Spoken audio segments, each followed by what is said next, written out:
The Meet Dylan video is up, but there's tragically little information in it. Just a bunch of him smiling, looking at the security monitors, which, again, he seems really concerned about, although we have no idea why. Since these shots seem to be taking place before things get really intense, is he watching Jacob sneak through the offices?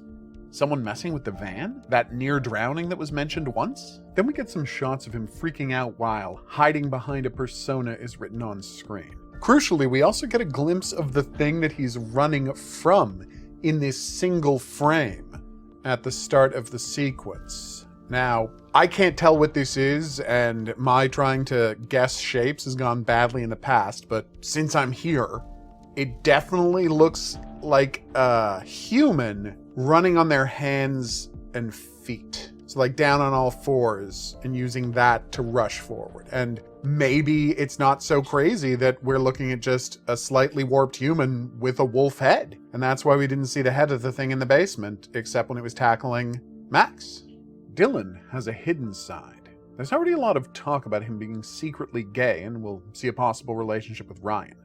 But does he have other secrets in store? Much more intriguing is the Emma face cam, partially because this one doesn't give us an aftermath photo the way others have.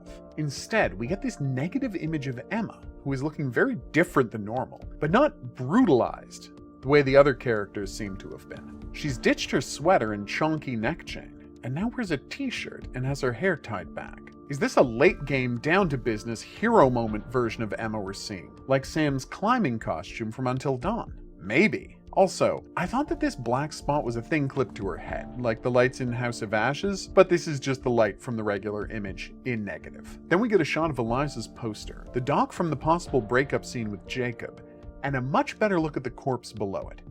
So, what's going on with this corpse? Is it Max? The face is too messed up to make a judgment about that, but it's worth noting that the corpse has what look like huge claw marks on its upper left chest, which is roughly where Max's injuries are in the prologue. Then again, it's hard to tell because of the coloring, but it also looks like the corpse is wearing a turtleneck shirt, which Max was not. If this is Max, does that mean he's not savable? Or is this an optional scene? If Laura runs in the prologue, does the Beast finish Max off? But if she drags him up the stairs, does Travis arrive in time to discourage the Beast with bullets, saving his life?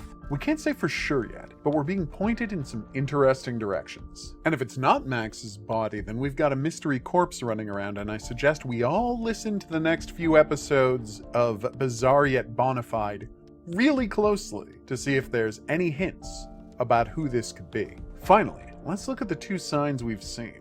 The first is from the IGN preview, where we can see this image warning people about the dangers of rabies if they get near animals in the woods. Rabies is, of course, the worst illness known to humanity, so they're right to be fearful. But is this an idle threat meant to keep people from wandering into dangerous areas? Or will rabies actually factor into the plot somehow? Will some kind of rabies variant create the beasts in the first place? Next, we've got the Instagram post about the sign, warning people of dangers in the woods. Again, we're reinforcing the idea that something suspicious is going on in the woods at night, and it's a high priority to keep people indoors once the sun has gone down. We can assume that there's no camping allowed anywhere near the quarry. I also think it's neat that the three things that the sign warns about, falls, hunting accidents, and animal attacks, have already been depicted in the footage we've seen, with Laura falling and Max getting pounced on in the prologue, and Jacob getting caught up in a trap in the trailer. Of course, I'm sure there are worse versions of all of those threats still to come.